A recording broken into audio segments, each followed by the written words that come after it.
প্ৰথমটো খবৰৰ সৈতে ষ্টুডিঅ'ত মই নৱ গগৈ আৰু আপোনালোকে চাবলৈ আৰম্ভ কৰিছে অসম লাইভ 24 আৰু এনবি নিউজৰ ডিজিটেল পেজ। ৰাজ্যৰ এনআৰচিৰ সমস্যাক লৈ কেন্দ্ৰীয় মন্ত্ৰীয়ে আলোচনা কৰিব ৰাজ্যৰ মুখ্যমন্ত্ৰী ডক্টৰ হিমন্ত বিশ্ব শৰ্মাই। মুখ্যমন্ত্ৰীগৰাকীয়ে কৈছে যে ৰাজ্যত 9,22,000 লোকৰ এনআৰচিৰ বায়োমেট্ৰিকৰ সমস্যা হৈ আছে, অৰ্থাৎ বন্ধ হৈ আছে, যাৰ বাবে বিভিন্ন ধৰণৰ সমস্যাৰ সন্মুখীন হৈছে লোকসকল। আৰু এই যি সমস্যা আছে, এই সমস্যা শীঘ্ৰে সমাধান কৰিব লাগিব আৰু তাৰ বাবে কেন্দ্ৰীয় মন্ত্ৰী কেন্দ্ৰীয় গৃহমন্ত্ৰী অমিত শ্বাহৰ সৈতে আলোচনা কৰিব বুলি উল্লেখ কৰিছে মুখ্যমন্ত্ৰীগৰাকীয়ে। আমি সবিস্তাৰে খবৰটো লৈ অহাৰ চেষ্টা কৰিম।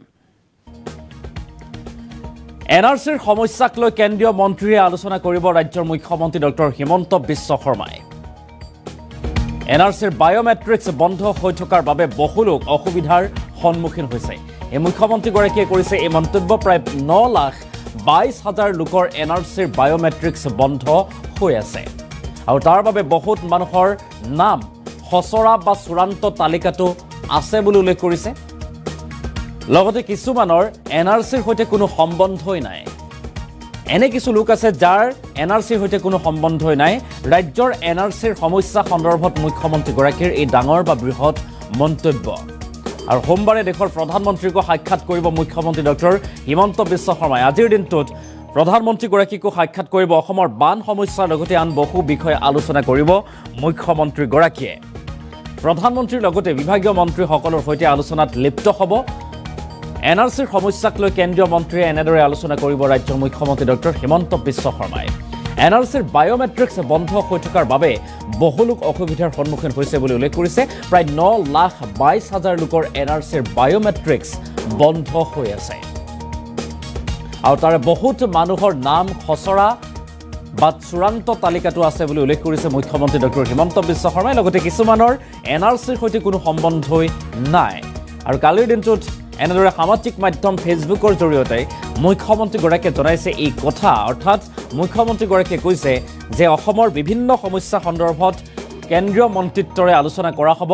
দেশৰ প্ৰধানমন্ত্ৰীগৰাকীকো সাক্ষাৎ কৰা হ'ব, কিয়নো বৰ্তমান দিল্লীত উপস্থিত হৈ আছে ৰাজ্যৰ মুখ্যমন্ত্ৰীগৰাকী। আৰু সেই দিল্লীত বাহৰ পাতি থকাৰ সময়তে দিল্লীৰ পৰাই সামাজিক মাধ্যমযোগে জনাইছে মুখ্যমন্ত্ৰীগৰাকীয়ে। আৰু যিসমূহ সমস্যা আছে সকলো সমস্যা সন্দৰ্ভত অৱগত কৰোৱা হ'ব কেন্দ্ৰীয় মন্ত্ৰীক বা দেশৰ প্ৰধানমন্ত্ৰীগৰাকীক। মুখ্যমন্ত্ৰীগৰাকীয়ে কি কৈছিল সেই মন্তব্য আমাৰ হাতত আছে, আমি সেই মন্তব্য আগবঢ়োৱাৰ চেষ্টা কৰিম। মই নতুন দিল্লীতে থাকিম।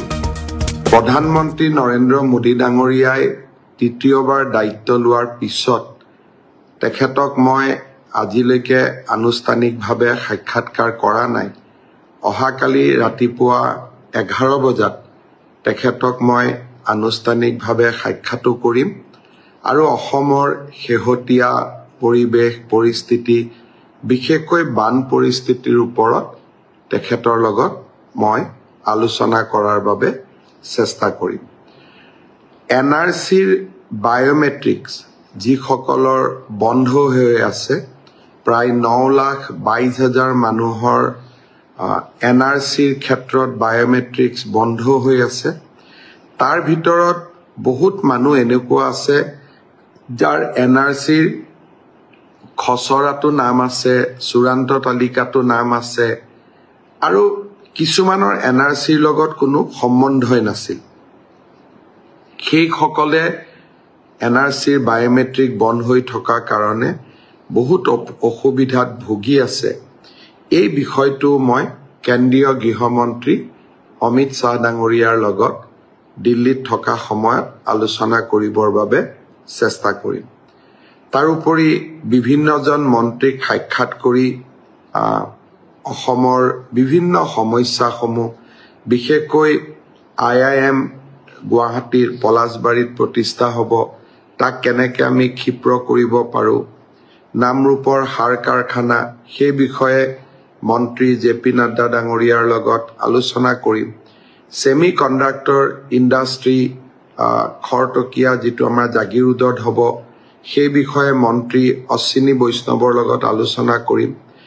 অসমত এটা নতুনকৈ ৰেলৱে কোচ ফেক্টৰী, অৰ্থাৎ ডবা নিৰ্মাণ কৰিব পৰা ফেক্টৰী এটাৰ বিষয়েও মই ৰেল মন্ত্ৰী অশ্বিনী বৈষ্ণৱৰ লগত আলোচনা কৰাৰ বাবে চেষ্টা কৰিম।